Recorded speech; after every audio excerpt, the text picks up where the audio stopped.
Hello everybody, welcome to week 40 of the DVD Fiends.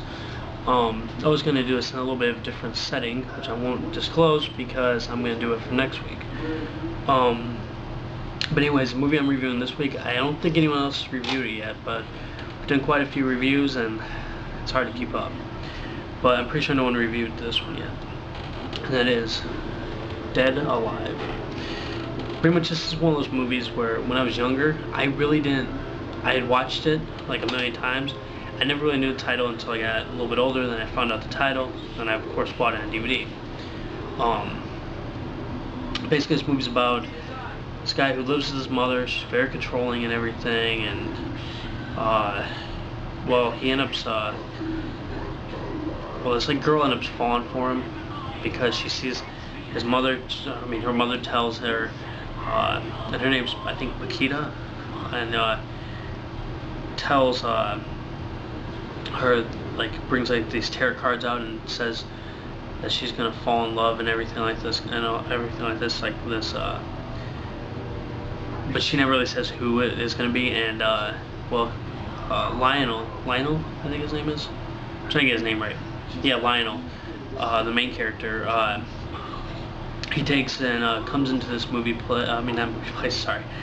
Comes into like where her like this place that she works at. Their parents own like this little shop to like to give them his order for like groceries and whatnot. And when he's there, he ends up knocking this one stuff over, and it makes like the symbol that was on like the tarot card. And next you know, he flees out of there. He left his list of groceries. And yeah, I'm just getting like this I'm trying to think what you want to call those. I'm not sure what it's kind of like a train type of trolley type thing.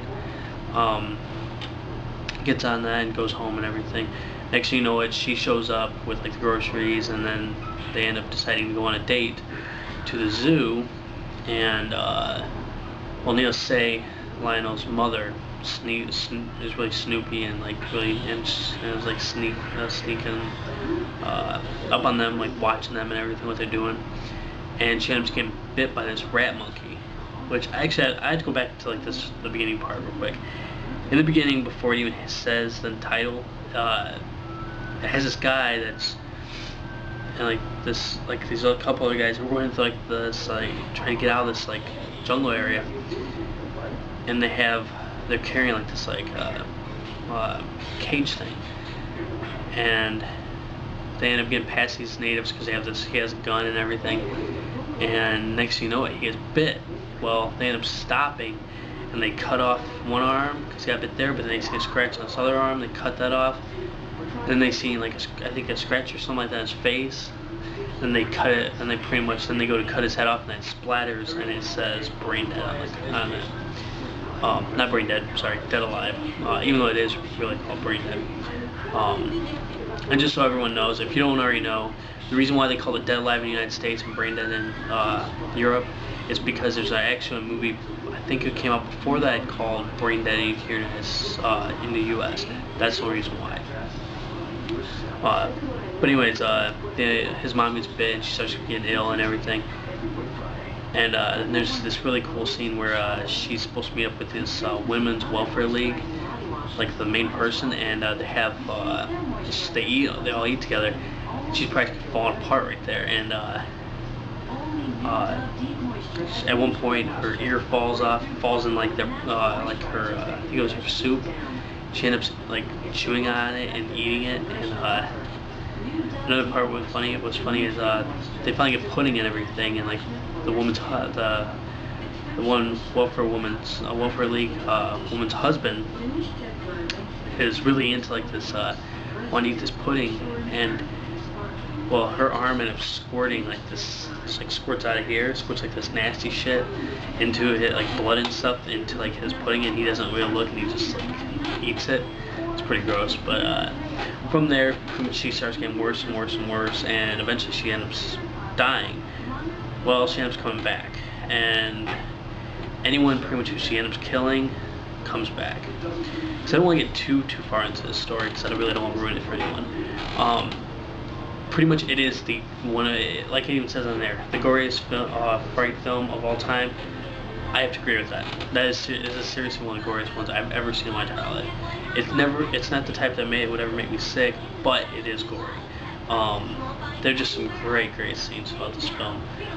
There's this like really crazy looking baby that gets born because of this like dead priest that has one of the coolest lines ever in a movie, just because it's funny.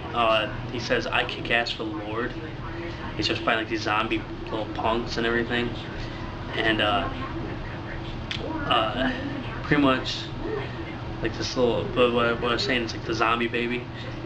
It's freaky as hell looking, and it's just funny like the shit that he ends up doing to like it, and it's like a baby like stroller type thing, baby carriage type thing. Has like barbed wire over it, so like the baby can't get to him and everything. It's awesome. Bottom line is, one of the coolest movies I've ever seen is this one. Peter Jackson actually really had something going at the time, and if you ask me, he's went to too much of high budget films. I really wish he'd go back to something like this, or Bad Taste, or Meet the Feebles. Stuff that's a little more out there, you know, and a little more over the top. And that's definitely what this movie is, over the top. But basically, that's my review. I hope you guys enjoyed it. This is a really cool movie. Definitely check it out. Check out the rest of the DVD Fiends reviews this week and next week and the following week, and as long as we do this. I think we're almost up to 200 vids already. Thanks for subscribing and commenting and watching our vids. I'm seriously thankful that you guys are watching these. You guys take it easy. Alright, bye.